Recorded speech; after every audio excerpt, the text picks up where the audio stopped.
Bonjour la France. Et oui, jingle sponsorisé par Michou, qui était notre invité la semaine dernière. On ne s'en lasse pas. Et au cas où il reviendrait, il y a le docteur Gérald Kirzek qui voulait le rencontrer. Comment ça va, docteur, qui est avec Bonjour, nous? j'adore ces lunettes, moi. Tout va Michou. bien? Ces Bah lunettes oui. bleues. Bah oui, tout va bien. Merci d'être avec nous dès à présent. Alors Bertrand, qu'est-ce que vous avez trouvé dans la presse Plein de aujourd'hui? choses. Au programme aujourd'hui, des coquilles, des voisins un peu tropistes et de la musique classique. Et on commence avec un voyage dans le temps. Souvenez-vous, il y a quelques semaines seulement, nous étions tous attablés à côté de notre vieil oncle Réac, qu'on ne voit qu'une fois par an pour manger des fines de Claire. Oui, il y a moins d'un mois, c'était Noël. Ce qui nous emmène à la question de ce mois de janvier. Que faire de nos coquilles d'huîtres vides? Des cendriers. Oui, pourquoi pas, Zézette. Mais alors, si certains redoublent d'ingéniosité, comme Mathilde, Oui. qui leur donne une seconde vie en créant de magnifiques boucles d'oreilles qui sentent bon la marée, d'autres ont trouvé la solution qui combine recyclage et agriculture.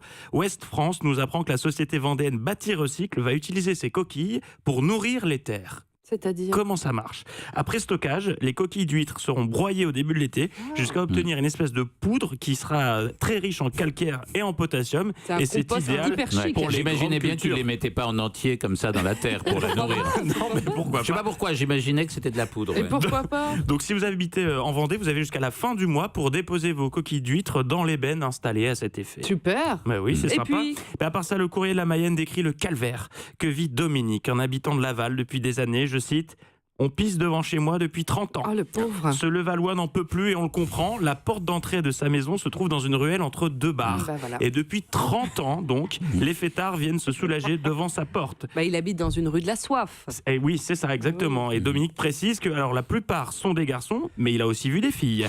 Alors, pour tenter de les dissuader, Dominique a mis au point un stratagème. Il photographie les malotrus en pleine action, mais rien n'y fait. Même Il la s'en lumière. fiche. Bah oui, il s'en Il fiche. s'en fiche. Mais Même c'est la... super cette idée. Même la lumière de mon Bah non. flash ne les gêne pas, déclare-t-il. Et donc là, il a une collection qui commence à être assez conséquente. Et il explique, le pire, c'est le jeudi soir à partir de 22h. Ça n'arrête pas. Lorsqu'on reçoit des amis, il croise toujours des gens en train de faire pipi. Désemparés, Dominique et sa femme misent désormais tous leurs espoirs sur la police et la mairie. On devrait d'ailleurs Mais il y faire a un des- sujet, les gens ne sortent plus que le jeudi soir. Mais maintenant, non, c'est N'importe fou. quoi. Mais il y a des pissotières qui sont nouvelles et très Mais bien oui. faites où ça fait pousser des Pourquoi ils fleurs en même n'installent temps. pas une pissotière en On met effet à ou des côté toilettes des dans cette gares. ruelle? Ça pourrait être une idée, Daphné, mais le danger se trouve partout, même dans les water. Attention, si vous êtes phobique, ce qui suit ne va pas vous plaire. Info, le Dauphiné libéré. Samedi, un homme de 50 ans, résidant dans le centre-ville de Grenoble, a découvert dans ses toilettes... Non. Si. Ça me dégoûte. Un python d'1,50 m. Le reptile appartenait au Tous les voisin périnées du se sont dessous. contractés du studio Merlin. Tout Vous d'un coup. imaginez l'enfer? Bah non, un python, c'est pas venimeux, ça va. Oui, mais non, Enfin, non, mais bah, mais- c'est quand c'est- même surprenant, alors Ariel, le vous en mec. conviendrez. non, il allait faire pipi Non chez mais lui. Ariel, faites pas Il a genre. vu la tête du python, 1,50 m, et il appartenait au voisin du dessous. Il a rampé dans la canne. Ça faisait une semaine qu'il rampait dans les canalisations de l'immeuble jusqu'à arriver dans la cuvette. Et le de voisin cet du homme. dessous a plus vu son python, il s'est pas inquiété. Mais le voisin du dessous, figurez-vous, ça faisait 1 mois et demi qu'il cherchait le serpent. Et qu'il Voilà, ne l'avait oui. pas signalé. Et- Vous croisez un python qui sort de la cuvette de vos toilettes, ça vous fait rien? Non, Ariel un Wiesmann. python, ça fait pas peur. Un python, ça Mais peut... vous vous dites bonjour, vous lui dites bonjour. Mais non, mais un tout petit serpent minuscule, mais qui a un venin hyper toxique, oui, ça fait peur. Mais quel Je mytho. voudrais bien vous y voir, moi, Ariel. Non, mais- Si, c'est un peu dur à dire. Vous avez perdu votre python, vous allez voir vos voisins, toc toc, bonjour, excusez-moi, vous n'avez pas vu mon python, C'est c'est un peu compliqué. Oui, mais bon. Oui, ça se tente. Le python est malheureusement décédé. Il a Ah. été pris en charge par une cellule spécialisée en nouveaux python. animaux de compagnie, en NAC. Mm. Mais vu que ça faisait une semaine qu'il se baladait dans les canalisations, il a avalé beaucoup de produits chimiques. Donc il est Javel. décédé. Il est Mais décédé. il est pas mort quand même. Très bien.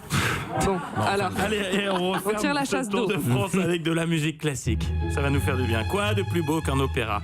Ce n'est pas notre invitée Marie-Claude Pietragala qui dira le contraire. La musique classique, ce voyage ouaté, cette parenthèse apaisante dans le tumulte du quotidien. Jusqu'à ce que le portable du voisin vienne tout gâcher sur le strapontin de droite. Alors que faire pour lutter contre ce fléau? Retourner le problème. Samedi, et c'est une première, l'Orchestre National de Lille va proposer aux spectateurs de ne pas éteindre leur smartphone pendant la représentation.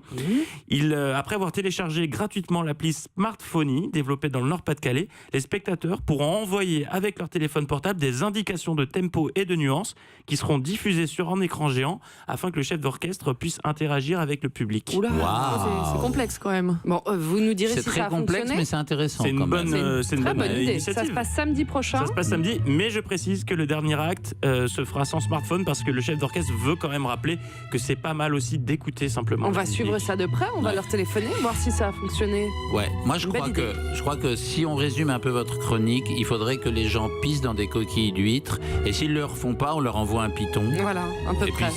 Mais puis un c'est truc ça. comme ça. C'est Camoulox. pas mal. Merci Ariel Wiesman, merci Bertrand Chameroy. Europe 1.